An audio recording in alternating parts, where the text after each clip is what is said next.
Take another photograph and document a life that's right. And ways consist of simple things, the days of black and white.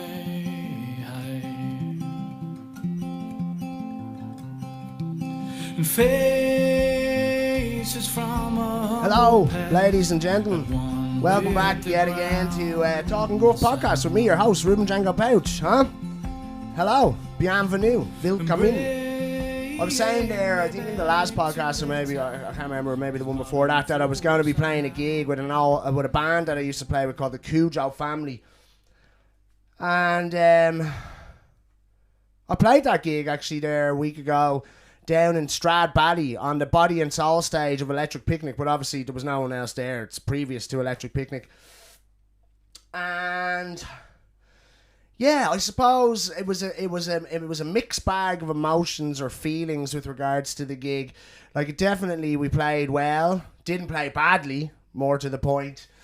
But I think I definitely do this thing, and I wonder if other people do it as, where I sort of like build these situations up in my head. I overthink them and turn them into this like big thing. And then just like anything else in life, they come and they go. And sometimes crestfallen is the wrong word, but there's this sort of feeling after you've done it of like I can't really articulate it well enough, but it's just sort of when it comes and goes and isn't, and it's just another thing. Like everything else in life, you sort of go, oh, right, yeah, it was grand, I suppose, but it's gone now. And the lesson in that, or the moral for that, is to like not build things up in our head and not lament, the way things could have been, but enjoy and relish the moment. Do you know what I mean? Now, don't get me wrong, I did have a good time, and it was great to see my old mate Gav, who I actually haven't seen in 7 years. Since we broke up, the band broke up, and I took it a bit hard actually and was a bit acrimonious in certain ways potentially. But it was great to get out there and do it, and because the other thing is like for me, I'd be playing here in the shed, and I'm relaxed, I'm enjoying myself, I'm in the moment, you know what I mean? And I'm incorporating nuances into what I'm doing, and it's great, there's reflections and nuances to what I'm playing, and it's great, and you're like, oh yeah, that's fucking mint. You know what, mate? You're not too bad at this, actually. And then, obviously, I haven't played a gig on a stage in 7 years, and I'm not listening to music on my headphones. I'm listening to music, like a rough mix, as it were, on a wedge, that I suppose doesn't really have any bass in it either. And it's like all the nuance and all that just went out the fucking window. It was just like, just stay on time. Ba, ba, ba, ba, ba, ba, ba, ba, ba, ba, ba, ba. And that, I was potentially disappointed is maybe the wrong word, but I was like, why didn't you just slow down there for a minute and, and be in it and incorporate those reflections and nuances. But that's, I think, probably we all do that, especially when you're training, I suppose, for some event. The most important thing is to keep your head level and not forget the training, and not forget just to relax into it. Take a fucking deep breath there, kid, and fucking just like go stream of consciousness on it. And so look, that's a lesson that was learned from the situation, because I don't think really you can be on it or you can do it well, but nothing beats that fucking where you're just in the zone, stream of consciousness. I don't care what it is you're doing, you're never going to perform as well as you do when you're in that mode. Do you know what I mean? And I wasn't in that mode. So, and maybe in fact,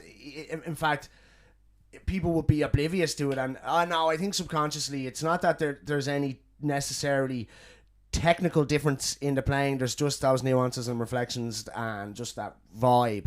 And I think people, that just ups the ante another little bit. And I think people cotton on to that. You know what I mean? The other part of it was quite early in the day, and it was potentially at that point of the day a bit of a non-event. And so again, it's that, there's another way in which like building up to it rather than living in it is potentially to your detriment. Anyway, we will play again. We're going to play hopefully towards the end of the year, November, December. Give ourselves a bit of time, get a good few practices in together, and fucking rip the arse out of a pub and bray or something like that for old time's sake.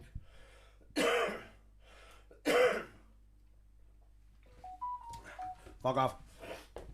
Did you see their mad thing? Obama's personal chef, who had met the Obamas in the White House as a chef and went on to be their personal chef in their home in Martha's Vineyard, I think. But anyway, he died on a paddleboard. He drowned in a pond 100 feet from the Obama home. I believe they weren't there at the time. Convenient. And he drowned, and someone else did see it, but I don't know who that other person was. But apparently someone witnessed the event. He fell off his paddleboard, went under, never came back. I wonder if he actually, in fact, saw Michael's penis.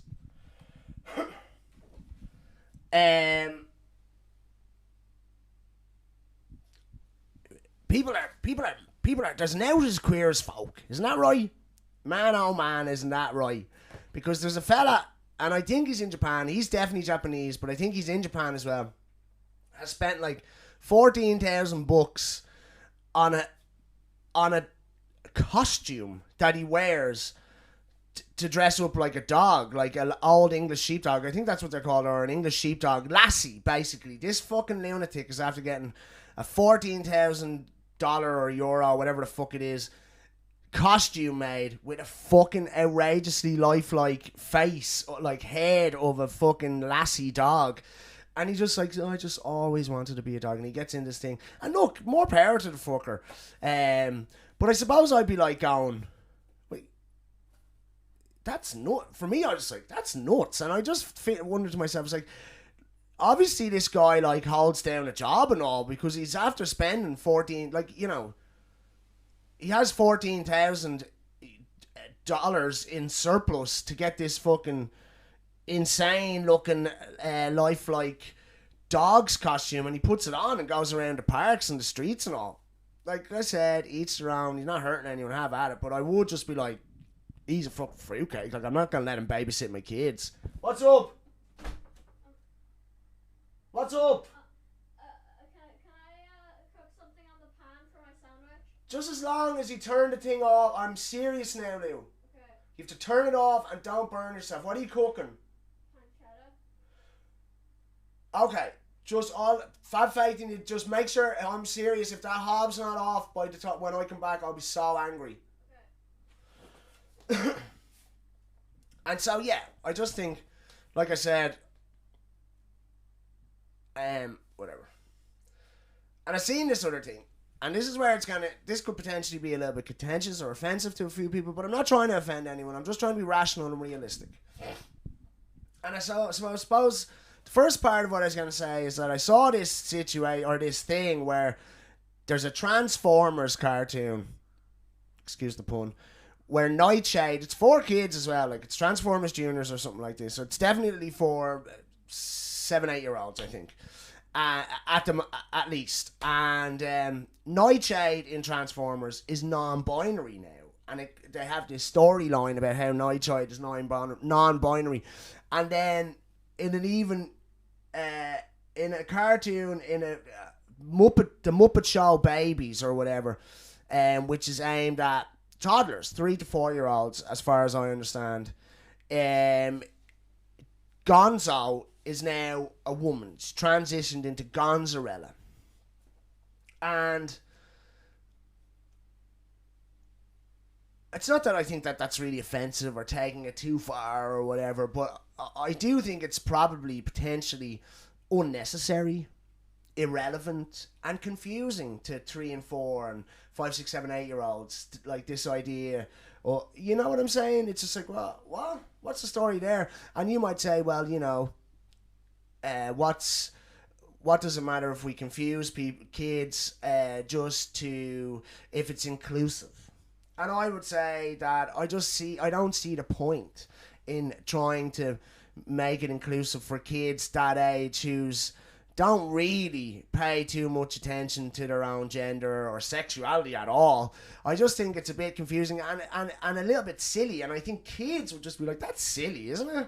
And what's my job to go, no, it's not silly, it's very serious, it's the blah, blah, blah, you know. It's just like, there's a time and a place, like, you know what I mean? And it's not that I think trans people, like, you know, what you do behind closed doors or anything like that, but it's just like, it's, like I said, those 3 points, I think it's irrelevant, confusing, and whatever the other one I said was. But then, like, there are parts of the transgender ideology that I don't subscribe to, and that I think, like, maybe that is taking it a bit too far, or certainly, like, I'm not willing to, and I think I've vocalized this before in the podcast, like, I'm not willing to, like, you know, ignore reality, and I'm not willing to bend or shape reality to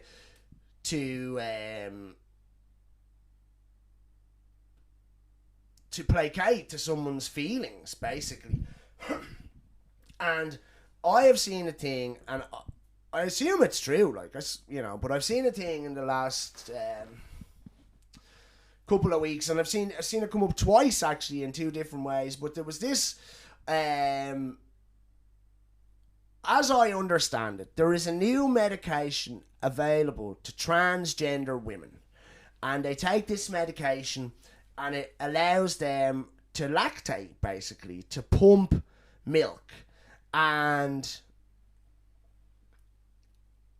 like, that is not breast milk. Any way you try and package it, or any, you know, no matter what you say, I will never be like, oh yeah, that's breast milk and you should give that to babies, because it's not. It is a liquid that is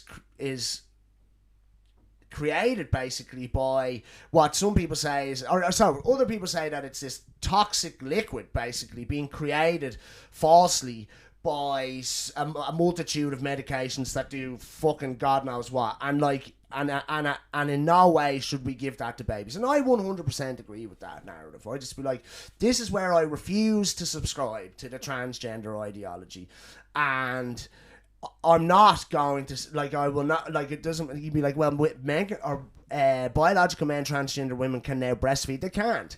They can take medication that will synthesize some sort of breast milk, but it's actually probably some toxic, horrible muck, and it shouldn't be given to kids. And now, look, if you want to just lactate into your t-shirt because it makes you feel more womanly, fine, I suppose, grand. But, you know, it's not breast milk, and you can't give it to babies. And that's where I refuse to subscribe. And I think, like, that's not transphobic, that's rational. And anyone who wants to argue with me or scream that it's transphobic, it's like, well, it's not. It's just totally rational. It's totally, like, that's not a thing that happens. You have synthesized that with hardcore medication, and fucking God only knows what's in it, and you shouldn't give it to your baby. And people will. This is going to happen. You are going to have transgender men becoming pregnant by transgender females and having babies, and then basically as soon as the transgender male has the baby, like, it sounds like something out of a fucking parallel universe. Like, we've gone into some horrible woke episode of Across the Spider-Verse. But that, as soon as that transgender man has that baby, he will give it to the transgender woman as the mother to breastfeed. Like, I've seen it up until a point where they just try to get a newborn baby to latch on to, effectively a man boob that belonging to a transgender female. And they're going, I don't know why it's not working. It's really affecting my mental health. And it's like, are you off your fucking rockers or what? And now you're going to have a situation where it's just like, oh my God, I can lactate. This is amazing. And they stick that baby on there, and that baby's going to eat that, and they haven't got a fucking clue what it is. Could kill them.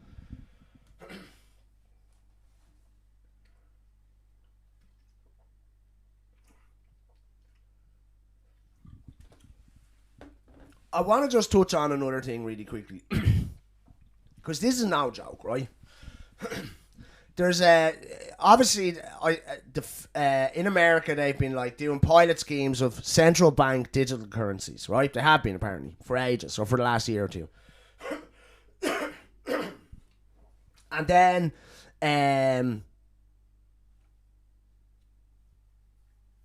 like Rishi Sunak and over in Canada and all, they talk about central bank digital currencies, and you hear from the World Economic Forum, and it's because this is where it all begins.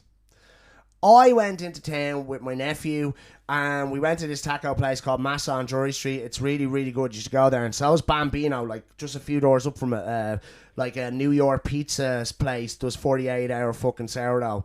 Delish, really good. The hot honey is outrageous. But anyway, we're in having a couple of tacos with my nephew and Massa. I was like, we go get something else. What are you feeling? And I was saying this, that, and the other. And I was like, what about a burrito? And he was like, what's that? And I explained what a burrito was. And he was like, yeah, I want that. So I was like, cool, we'll go over to Pablo Bacante there now in a few minutes and we get one. And we did that. And I walk up to the counter. And just as I get to the counter, I see a little sign that says, no cash premises. And I was like, what the fuck? So I was like, yo, what's the story, sister? Do you not take cash? And she was like, no. And it was like a day or two before payday. I was working off my tips at this stage. So all I had was cash. I had zero, like €2 on my account. And I was like, fucking hell. And I was there to my nephew, what's the story? We go somewhere else. He's like, well, I really fucking wanted one of these. And I was like, okay, let's just figure it out. I rang a mate of mine. And I said, look, we're about to AIB. Will you throw €20 into my account? It'll happen instantaneously. And I'll put it back to you on Thursday. He said, yeah, no problem. And so he did that. And we went back in. And I said, yeah, 2 burritos. And then she fucking turns the thing to me. Like when it's the tip option. I was like, bitch, you need a fucking reality check. No tip. What do you mean? You don't accept cash and you think I'm going to give you a tip? You're out of your fucking mind. Gratuities are cash. And eat the burrito. It was alright. Actually, the lime rice was pretty nice and the pork was alright. And they do a good cremosa salsa vibe. It's really nice. In fairness, but fuck her anyway with her no cash. And then I was like, look, we go around to the Rolling Donut Company, get it down. We're coming around the corner. It's just closed. Fuck. I said, Krispy Kreme. He's like, what's Krispy Kreme? I said, it's a donut place. It's fucking amazing. Let's go. And at this stage, I'm in it now. I'm thinking about chocolate dream cakes and that Biscoff one. I'm fucking in it. And I turn around. Oh, we get in there. And as I get up to the counter, it's like card only. I was like, you motherfucker. And I look in my account. I had like $2.90. So I only had enough money on my card. I got a fucking pocket full of cash.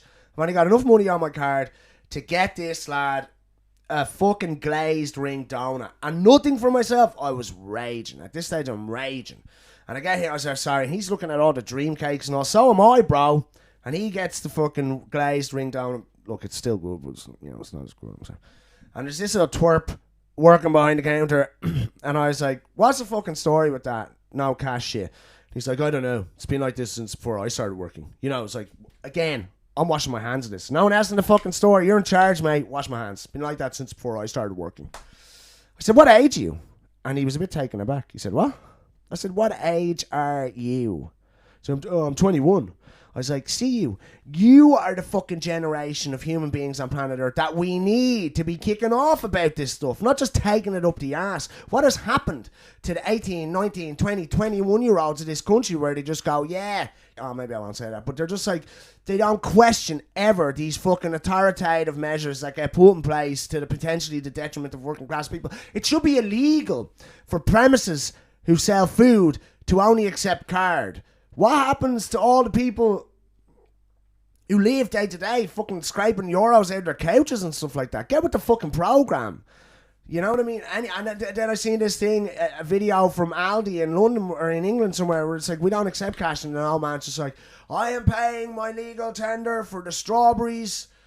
I am taking the strawberries. Oh, you can't tell that, sir. He's like, I am taking these strawberries. I have paid legal tender for the strawberries.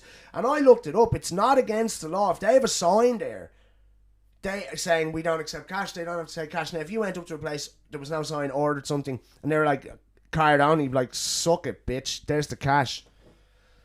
So, and then we hear all the time about central bank digital currencies. For it's getting sort of inputted. Seeds are being planted in our zeitgeist, and like I said, all of these fucking rotten-looking progressive heads of state around the world are talking about the advantages of central bank digital currency like shills and puppets for the fucking World Economic Forum. It's literally verbatim fucking narratives getting spilled out. You wonder how that happens. And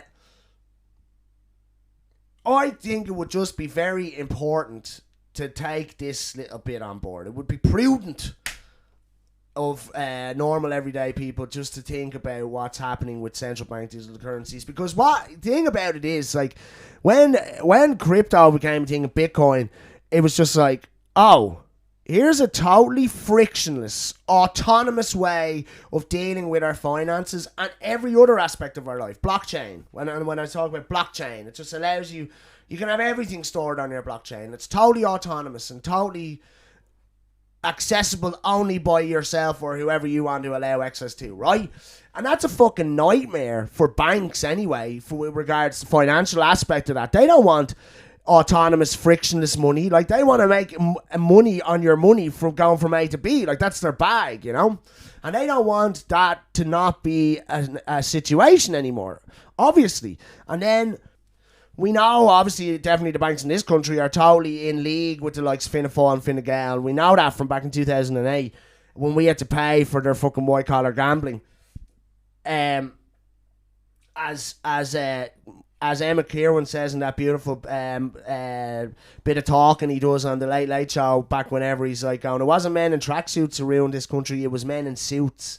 But anyway, we know that the bank and the government have a fucking pretty tidy relationship in this country anyway, and we would assume that it's probably the same, if not worse, in other countries. And obviously the banks would then be communicating to the government, like, we do not want this, and the government are going, hold on a minute, we don't really want it either. We love the idea of this like blockchain thing where everything's just on it, but we don't want it to be autonomous. We want to be in control of that shit. And that's what central bank digital currencies are designed for. They're designed for the banks to keep making money the way they make money, and for the governments to keep gaining more control the way they have been gaining control over however many years, right? And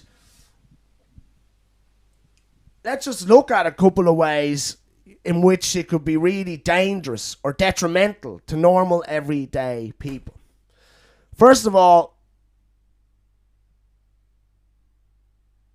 let's go down the fucking rabbit hole with it. It's just like, say for instance me, let's use me as an analogy. Oh, that lad's making this podcast where he's talking shit about the establishment and all. Let's not allow him to pay for Wi-Fi. You see that program that he uses to edit his podcast? We are going to block that from his allowed spending or whatever with his central bank digital currency. He will not be allowed to spend his money on that editing platform. You know what I mean? So therefore, he won't be able to edit the podcast. We could just say, well, you can't have Wi-Fi, so you can no longer upload your shit. Well, all of that. Just think the multitudes of ways in which that could affect even you, right? And, you've been... you were out protesting against the government. We are going to freeze your bank account. And you'd be thinking, Ruben, that's fucking crazy, man. There's no way that's going to happen. But we know that already happened when the Freedom Convoy, who are right-wing nationalists apparently, because that's one of the manifesto details of right-wing nationalists these days is freedom. They love it. They love a bit of freedom. And the Freedom Convoy in Canada had their fucking bank accounts frozen. All the money that was raised in support of the Freedom Convoy, it was protesting the fucking intrusion of civil liberties by their own government, basically, through mandates. That money was taken. Money that was raised on behalf of those truckers was taken. And at one point they were just going to take it and spend it whatever the fuck they wanted to, and then eventually they gave it back to the donators. But they, again, froze the bank accounts of some of those donators and stuff. So you're just like going, oh, right, that would happen. Of course that would happen. They just did it. They did it last year. A country actually did that in the fucking democratic Western free world. That happened. So even if you don't think that the government would do that, even though they did, bit confusing, I know. But even if you don't go that far down the sort of conspiracy rabbit hole, I could offer these. Like, the working classes depend on cash. They depend on, for want of a better word, illicit cash markets and economies. Think of, for instance, I work in the service industry. I get tips. Now, cash, no tips. Any tips you get will be subject to the 40% tax. So, sort of pointless. You only get fucking a percentage of those tips anyway, and then to have to pay 40% of that percentage to the government is bollocks. And there it just creates more money for the government. Mechanics, hairdressers, people working in the fucking construction industry, any fucking vocational industry for that matter. Any nixers, gone. That's any extra cash income gone. And I don't give a fuck what you say. For me, my tips make the motherfucking ends meet. I know the same for friends of mine in some of those aforementioned industries. Their nixers make the fucking ends meet. Do you know what I mean? It's just like, oh, right, so that's a way in which a part of that will 100% impoverish normal everyday people even further. And then another part of that is like, in poor working class communities throughout this country, people get like, whatever, tobacco, trainers, fucking tracksuits that might be fake or robbed or whatever. And you might disagree with that on some moral level, but fuck it, it is what it is. And that will all be gone. You will not be buying your tobacco on Moore Street or Henry Street. You will not be getting a pair of fake Air Max from a lad who imports them from fucking India or whatever. It's game over for all that shit. You be going around in little runners and little tracksuits, smoking the end of your finger. Or like back in fucking Angela's Ash's time, you got to save one little cigarette for yourself for the end of the day, you know what I mean? Because you can only afford a pack of fucking every 2 weeks or something. And again, here's another thing people might think on a moralistic level, you mightn't agree with it, but there are people who will agree with this, and they're people too, regardless of what you think about them or their voices. But all that voice shit, it's out the window. Any illegal voice, so like smoking weed, doing cocaine. Now, I don't necessarily do cocaine or getting prostitutes or any of that stuff, but people do, and who the fuck am I to judge? It's their fucking lives. And you won't be able to do any of that shit. You won't even be able to smoke a joint. How would you? What are you going to pay with? Central bank digital currency? Of course not. If we go to cashless society, that is fucking game over for the working classes. You will be living in a fucking life of servitude, my friends. 100%. And let me explain how, right? Not only do the bank get to control every bit of your money, like the podcast, they just be like, you don't have any money, Ruben, because you're a fucking dissident lunatic sitting in your shed talking absolute nonsense about the government. We don't like you. You can fuck off.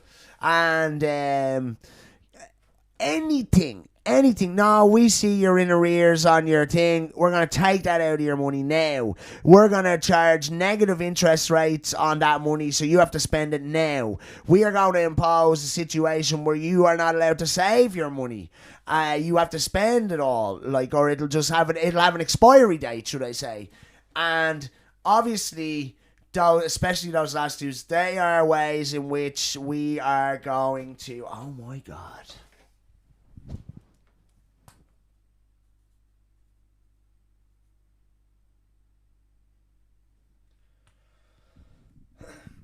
Obviously, there are ways in which they can keep the working classes just like totally working poor week to week for the rest of eternity. Look into it for yourself. As far as I'm concerned, there are fucking loads of ways in which it's really bad news. And here's another thing: homeless people gone. Oh, what happened to homeless? They died. When we introduced central bank digital currencies, they had absolutely no way of survival, so they died. Oh, sure. At least the housing crisis is over. So like I said, I think if you look into it for yourself, I'm pretty sure, confident, that you will come to the conclusion that it is bad, detrimental for normal, everyday, working class people. And therefore, we should reject it. Just On principle. No, not having it. We love cash. And maybe it might be worth taking cash out. It's like going, I know I'm going to spend €100. Take it out. Spend it in cash. Don't just tap your card everywhere. You know what I mean? I seen a thing in Nigeria, I think, the government, and this was another thing that I remember when Bitcoin and cryptocurrency came about, that I remember reading an article that was saying, this is how cryptocurrency is a real thing, and it could be the way in which we operate financially in the future, but here's how you could, this is a way in which we see or feel that it could definitely happen. They said there'd be a situation where some sort of like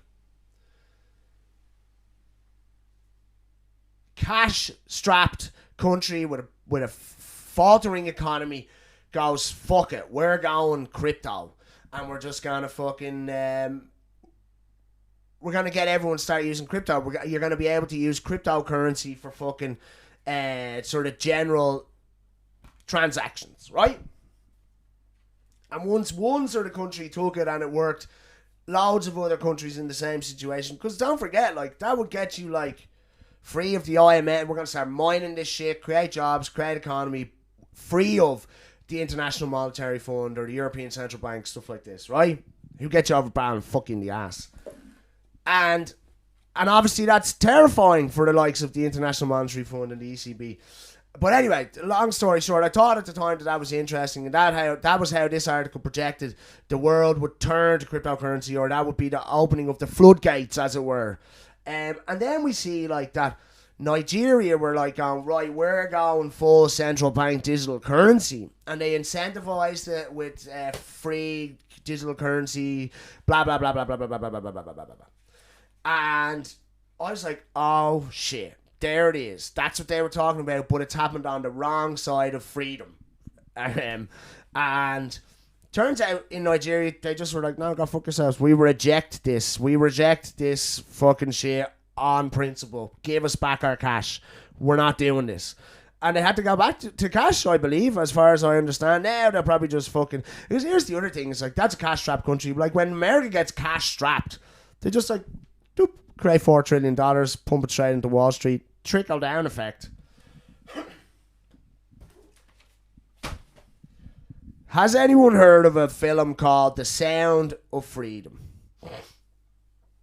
Fair play to the folks in Nigeria, by the way. Fair fucking play to them, because how could it work? They're the type of people I'm talking about, like, or one of the groups of types of people I'm talking about that are living day to day. And we're living day to day over here, but like, so I'm living week to week, I suppose. But some people are living day to motherfucking day. And how are you gonna like have €2.12 in your fucking central bank digital currency account and go, you know what I mean? It doesn't work like that. They'd be, and in the places where people are living day to day, they just, it's impractical. It's not, it's impractical for a reason. It's not designed for them. It's designed to fucking facilitate power and wealth. And so it's great to see then that the power of the people just go, no, we reject this. We need the fucking cash. It's too transient. You know what I mean? It's changing hands in too great a rate and in too many ways to fucking regulate. You get with the program. Anyway, we'll move on. There's a film called The Sound of Freedom, right? And I'll tell you, it's about a guy, and I haven't watched it, and I'd be too fucking afraid to watch it, because this shit terrifies me, to be honest with you. As the father of an 11-year-old boy, this shit fucking terrifies me. It's called The Sound of Freedom. It's about a guy called Tim Ballard. Tim Ballard is played in the movie by a fellow called Jim Caviezel. Jim Caviezel was the Count of Monte Cristo, and he was in The Passion of the Christ, neither of which I have seen, actually, in the interest of full disclosure. And he's a deeply religious fellow, right? Like, he's a rapture head, you know? And he plays Tim Ballard. And in real life, Tim Ballard is a guy who worked for the CIA, and then he went on to work for a different government agency, the name of which escapes me.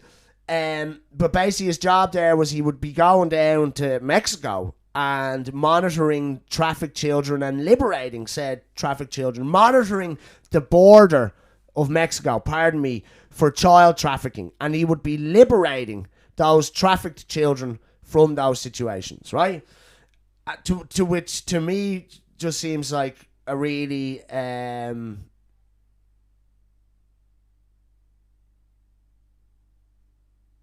don't know what the word is. A really amazing thing to be doing. I'm glad there are human beings like Tim Ballard out there. Is the point I'm trying to make. And the story of Sound of Freedom is like he meets this young fiend, this kid he rescues. Tim Ballard does. This happened in real life, by the way. It's a true story. Meets this kid or rescues a kid from a situation, and the kid's like, "Listen, bro, you gotta find my sister."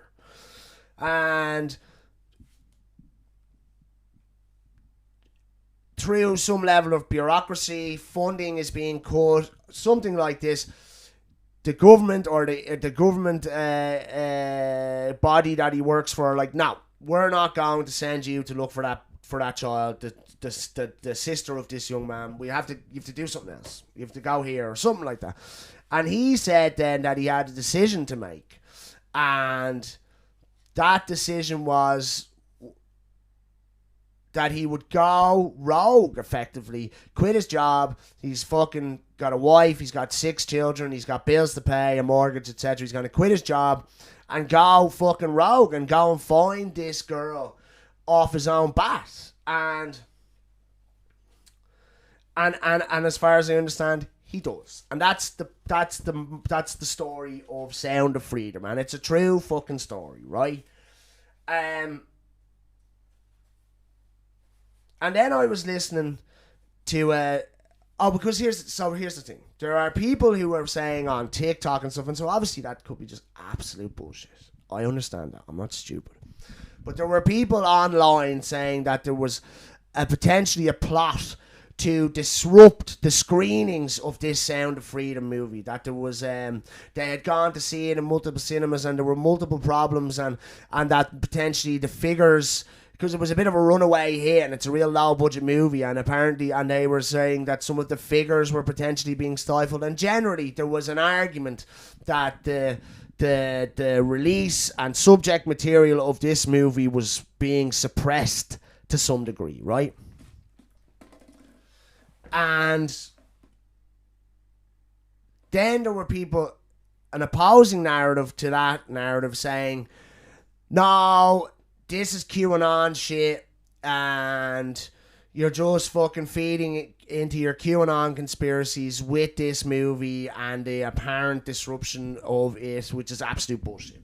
But I thought, Jesus, that's interesting. I'm going to have a look at that a little bit. And I watched an interview, so I was reading about it. I was reading about your man Tim Ballard. He did do that thing, and he did go on then. Underground Orphan Railroad, I think, is the name of the organisation that he founded, which basically goes all over the world, liberating exploited and trafficked children and young adults around the world. He goes and liberates these kids, predominantly children, and brings them and gives them, like, through the organisation that he runs, like 3 years after care, etc, etc, etc.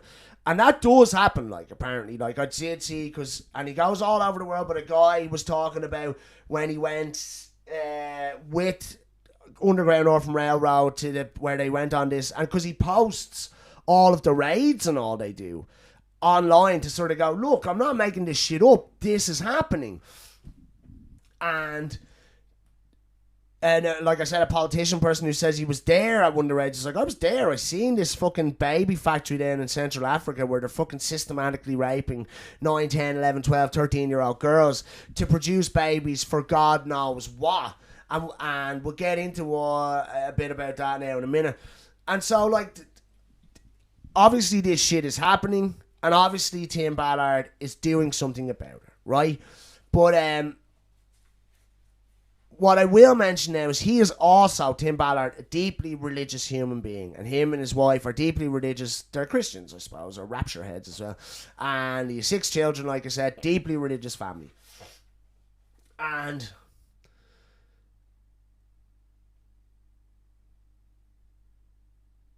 this is where I was having a bit of a back and forth with a lad that I know, a friend of mine, who's a really clever dude, actually, and really well read, and a bit of a fruitcake, like me as well, you know. And so we have good back and forths. And he was like, in light of because I was saying, like, Oh, that's mental, isn't it? And do you give any credence to the idea that maybe the establishment is trying to suppress the content material of this movie because they're in on it and all? And he was like, no, not for a minute. That's nuts. If you believe that, you're a QAnon, Ruben. He said, them lads are nuts. They're, no. It's like, them lads are nuts. They're fundamentalist Christians. They've abandoned intuition and they're making faith-based fucking decisions. Oh yeah, because at one point your man Tim Ballard says, and in an interview, and I'll talk about the interview in a second, but he does say that when he was trying to make this decision about going rogue and looking for this brother, this young man's sister, this young lad, a child's sister who was also being trafficked, and he was like, he went to his wife with it. And he, in the hope that she would be like, no, cop onto yourself, man. We need your paycheck. 6 kids, a mortgage, all the fucking rest. You can't be fucking going rogue, quitting your job, running off across the world to fucking do really dangerous shit without the top-down authority of fucking being an American federal agent. Because that's another massive part in it. If he goes rogue, he's not fucking got the backup of America. He's just this fucking fruitcake. Anyway.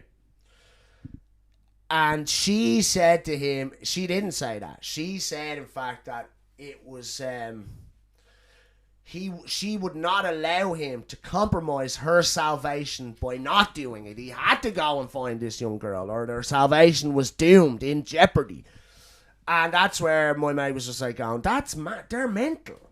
That you can't do that. You've abandoned intuition and made it based on faith. And to a degree, I understand where he's coming from, because I'm not deeply religious and I have a hard time understanding people's faith, deep faith. And that's not to say that they're wrong, though. I just have a hard time understanding it, and potentially it's quite liberating. Like, it's just like, well, look, it's in God's hands. What am I going to do, you know? Inshallah. I watched an interview with Jim Caviezel and Tim Ballard, and I'm not gonna lie to you, I watched about 60% of the interview, and the reason I stopped watching it was because it was too fucking heavy. The shit he was talking about, the shit he's seen, like child pornographic shit and fucking lunatics and all, it's too much, and I can't cope with it. It makes me too sad and upset and frustrated, and just like, it hurts physically to think that little kids are being subjected to that shit. Like, it's fucking... Ugh. So that's why I couldn't watch all of the Jordan Peterson interview. But one thing Jordan Peterson does right at the very start is he goes, look, I'm going to go through loads of criticisms of you, Tim Ballard, just to get them out of the way and to have your perspective for the listeners about that, you know, about like, or to give the listeners a chance to hear your perspective of these criticisms of you, which I thought was a really interesting way to do things and actually really clever. And like, I will say this right at the off, is that I obviously, like, I've seen Jordan Peterson. I have a lot of respect for Jordan Peterson because I've seen him, like, in the face of, like, outrage and aggressive journalism, just like systematically take journalists apart who are trying to paint him in a negative light, or you know, or whatever. And he's just gone, no, with total logic and intelligence, gone, no, that's why that isn't the case. Let me explain to you why that's not so. And you're just like, oh Jesus! But there was 3 really famous ones right when he started coming into our zeitgeist. That was just like, oh wow, like he just done away with them bitches. But anyway, that's not to say that I agree with everything Jordan Peterson says, and I will say, in the interest of full disclosure right now, that he's gone a bit fruity, hasn't he? Like, he's crying on television, and he's fucking a prescription med addict and all. And not that there's anything wrong with that in and of itself. If you're in that situation, I'm not judging you, but like, you're just a self-help guy. You know what I mean? 12 steps to taking meds and crying on television. Get your shit together, bro. And so my perspective or my idea of Jordan Peterson did falter a little bit as a result of that. And there was a few things they talked about. One was a Slate article where the woman was saying, who was there, who saw like 21 kids get liberated, knows they went off for 3 years aftercare, and wrote a glowing article somewhere after the fact sort of rehashed that article to get paid, I assume, by Slate. And as far as I understand, the emphasis on the article was like that it was probably really fucking traumatizing. The way in which these kids were liberated from rapists was really traumatizing. They had guns and they were shouting and all. It's just like, are you off your fucking dime or what? You know what I mean? That's pales in comparison to the life of fucking sexual servitude that they've been subjected to up until this point. You fucking maniacs. And then there was other ones, and he gets lumped in with the QAnon heads all the time. Now, I don't know a whole lot about QAnon, but we'll talk about it now in a second. But what I will say is that... Oh, no, in fact, I'll just say this, right? It's like... Because that's another thing... Like, I 100% believe there's a cabal of political and financial elites who control the world, and to the detriment of normal everyday people. I think there's just too much evidence to support that to fucking ignore it or think it's not happening. And, you know, if they're willing to, like, you know, I think it's only a hop, skip and a jump that they're probably having sex with children as well, like, or eating their blood and all. And so, I mean, I'm not a QAnon head, but I don't think it's a million miles, you know, the core value of parts of it. Or, like I just said, I don't think that that's not the case. What I've just alluded to, I'm pretty sure probably is happening. And we'll get onto that more now in a minute. But this guy gets lumped in with the QAnon heads because he would say, and he did say this, I'm pretty sure, on the Jordan Peterson interview, that they're harvesting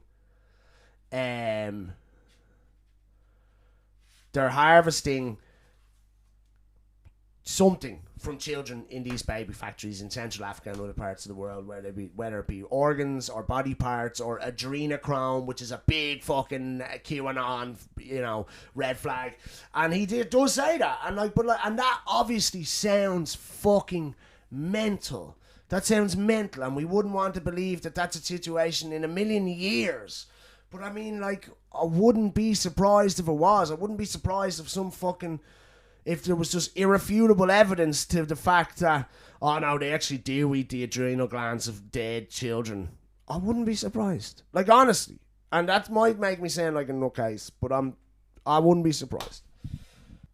Like I was saying, I do believe that there's this cabal or whatever, blah blah blah. But like I said, my mate was like, "That's QAnon," and then he sent me this voice thing that was saying that actually, not only is it QAnon, but QAnon is anti-Semitic. If you think there's a cabal of political and financial elites like the Rothschilds and Soros and the Clintons, even though they're not Jewish, that's anti-Semitic. And that I was just thought that was mind-blowing piece of thing. And because it's all based on this book called the Protocols of Elders of Zion or something like this. And it's a book that I barely know. And I said this to my mate. I was like, if you asked everyone out there, 80% of the people would be like, what the fuck are you talking about? Is that Bob Marley album? But it's this book written like in Russia in 1904 or something like that. And that basically is portray. It says it's a factual account of a meeting being held by all these Jews, these old elders of Zion who were the fucking puppet masters of the world, basically. And it's where that fucking whole conspiracy was probably born into the mainstream and all. And look, Hitler did read the book, and so obviously straight away we're like, oh well, that's not a good thing. And it does probably give rise to anti-Semitism, right? That book. But the idea then that if you allude or imply that the world is run by a cabal of fucking political and financial elites, then that's what you're saying. You're saying you believe in the Protocols of Elder Zion, therefore by default you're anti-Semitic. Get the fuck out of here. I think that's bollocks. And another thing that they said in this voice thing was like, she was like, Hitler read it. And again, obviously, that's bad. No one's pro-Hitler, except for Kanye. But she's going, and it was the inspiration behind the 9/11 terror attacks. She's like, bitch, are you out of your fucking mind? How can you say that with a straight face? No, you don't even know who those people were. They certainly weren't the photos and names on the fucking passports that ended up untarnished on the ground amongst the debris of fucking, what did they call it, Ground Zero or whatever. It's like, get with the program. The fucking thing burnt a hole in a fucking iron building. an iron structured building and you're trying to tell me that didn't burn passport up. We don't have a fucking clue is the point I'm trying to make. Who the 9/11 terrorists were and what their inspiration was. So don't be bothering trying to say that shit. And like I said, it's a stretch. It's like going, if you're pro-Trump, because all the QAnon heads are pro-Trump. If you're pro-Trump, you're QAnon and you're anti-Semitic. It's just like, that's how we shut shit down. Anyway, I would argue that just because he reckons your man Tim Ballard said that, look, I think they were harvesting shit out of these babies, and doesn't make him a QAnon head or a fucking lunatic, and he might be a lunatic. Here's the fuck, because that's the thing. It's like, my mate was just like, you're willing to justify what these lads do in the name of God. Because we got into this whole thing about Israel and Palestine then, me and my mate, and I was just like, and I won't get into that part of it, but then he was just like, he said, you're willing to to validate what these lads do in the name of God, but you're deposing or whatever, defaming what these lads are doing in the name of God. And I was like, well, hold on a minute. And this is where I'm going to sort of try and, like, obviously if this guy Tim Ballard is out there saving fucking children from fucking paedophile rings and human trafficking fucking cartels, I don't give a fuck what religion he is. Like a fucking Scientologist for all I care. If he's doing that, which he is, I'm like, cool beans. And if you want to do something good in the name of God, even though I don't believe in your religious beliefs, I'm like, fucking right on, brother. Talk about walking a righteous path. If you want to go and fucking chop people's heads off and shit like that in the name of God, I'm like, no, that's not for me, actually. If you want to murder people and step on their necks in the name of God, no. If you want to save children from pedophiles in the name of God, hell yes, bitch. Anyway, I do think that, like, I'm shocked when I hear things like 80,000 children have gone missing as a direct result of policy by the Biden administration, I will say, but unaccompanied minors who are coming from south of the border into the United States. 85,000 of them unaccompanied minors have gone missing. There's a woman, I think her name is Maria Rosa. Look it up. She was down there on the border going, hold on a fucking minute. We're sending tens of thousands of children to fucking unvetted foster families that we just got via email address. Like, just like, do you want a baby? Yeah, here, send us an email. Boop, there you go. What are you doing with it? I'm gonna fuck it. Too late. You know, anyway. And then we know a minimum of that has happened in the last 2 years in America. We know that... Here's a mad one for you now in a minute as well, right? We also know that 10,000 plus kids went missing from the camps in Calais like 6, 7, 8 years ago. And we also know that over 10,000 children have gone missing from institutional homes for unaccompanied refugees in the UK as well. That's like 100,000 kids. Fact, in the last 7, 8 years. Fact, we know about, counted. And you're like, that's a serious fucking thirst or appetite for this shit, isn't it? And that scares me. And like, you just have to watch The Catch a Predator, or that other guy in England who is in nutcases as well, God bless him, Hunter Stinson. But look at, and there's another Dads Against Predators, and they're nutcases. Don't get me wrong, them lads are nutcases. But you can't really argue with what they're doing at all. How could you? But then at the same time, it's just like, how many fucking pedos are there out there? It fucking boggles the mind. And you know, even at the moment, there's people protesting. I'm not going to get into it, but one of the main taglines of these potentially nefarious, to some degree, nationalist protesters. Not all of them, but some of them definitely are. There are factions of fucking right-wing nationalists embedding themselves in these communities or in these community protests. Their whole thing is like, we're going to save our children. It's just like, yeah. But what about the tens of thousands of children fleeing this situation? Like, your children are not in fucking danger. Those kids are. You know what I mean? Get with the program. And maybe your kids are in danger to some degree, but not to the same degree as those kids are, just by default. And so, like, when I see that, I'm just like, oh, that's a bit fucked up, isn't it? Those 100,000 kids, and we know about it and all. And probably the number is way more than that. I seen this guy And I fucking lost the video, and I'm going to find that video again. I'm going to post it. But it's a guy, he's a hacker, and I've seen him before, and he does this. He goes onto the servers of these dark web fucking pedo child pornography sites and finds out everyone who's connected to the server downloading and sharing images of fucking insane shit. Some of the stuff he says would turn your stomach. Dads creating pornography with their own children and shit like this, right? Oh my God. And he goes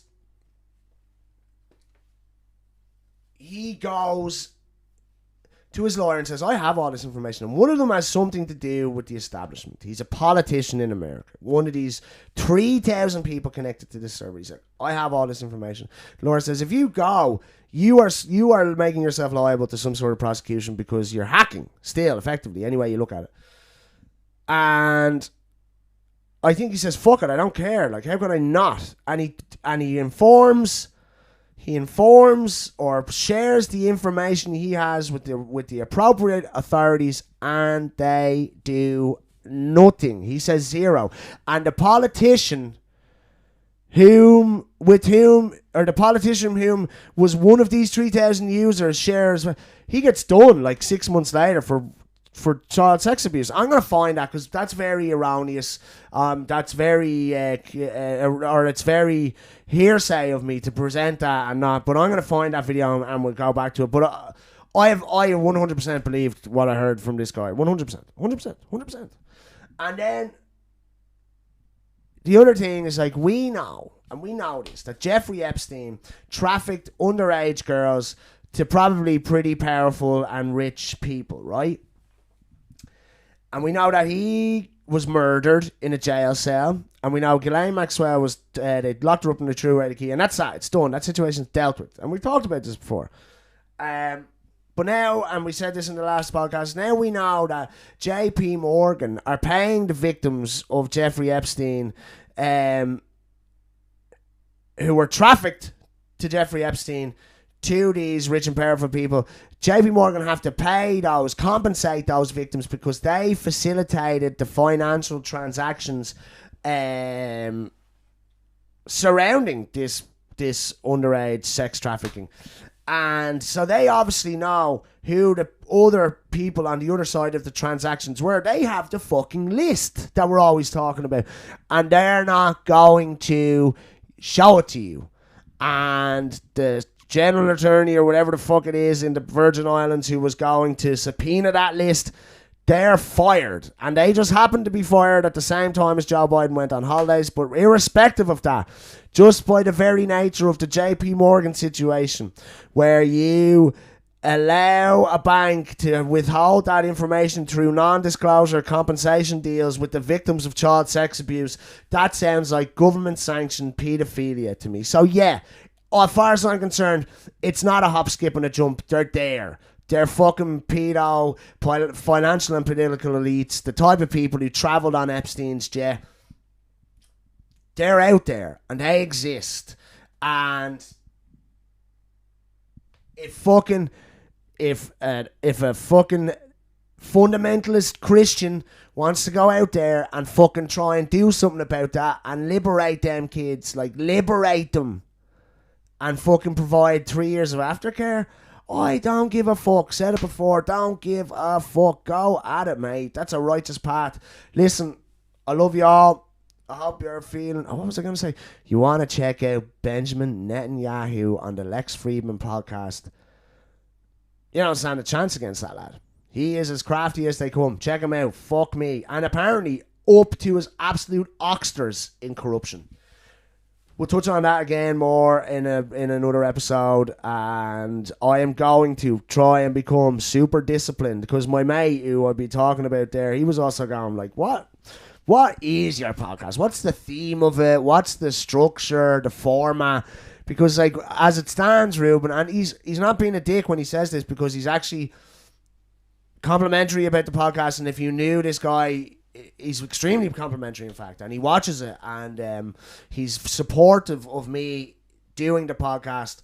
But he was just like, Because right now it just seems like you're rehashing things that I would have seen on Joe Rogan or Russell Brand 2, maybe 3 weeks previous, Ruben. And look, he's right, and he hit me right on a thing. Not that it upset me, but I was just like, he landed exactly on a feeling that I was already having.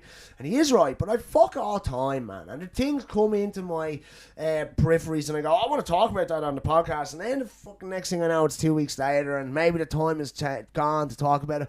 But I'm going to talk about it anyway. Like, I'd love a bit of help with the podcast. If there was anyone who thought they'd be of value to the podcast, get in touch 100%. I think my main thing is, like, my main talent, if you even want to call that, is just sitting down and chatting the shit. You know what I mean? Having a crack with it. And that's it, I suppose. Oh, yeah. Bibi Netanyahu. Check him out on the Lex Freeman. I sort of lost the run of myself there, but I was trying to wrap up to say was that to a degree he's right, you know, but like I said, I'm very busy and these things come into my head and I still want to talk about them, and I think my main thing is that I'm good about is talking. And another friend of mine was just like, no, I like that about it. I like that it's just your take on a few hot takes. And so, look, I'm just going to keep on keeping on, but I am going to try and be more disciplined about it. I am going to try and make sure that I do a podcast every Monday. Set it up on the Sunday, wake up on the Monday, come in, do it, and get one out every week and just keep on keeping on. Don't hold me to that. Peace and love. Mwah. That's right. And ways consist of simple things. The days of black and white.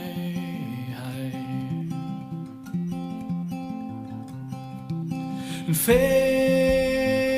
from a humble past at one with the ground, the sound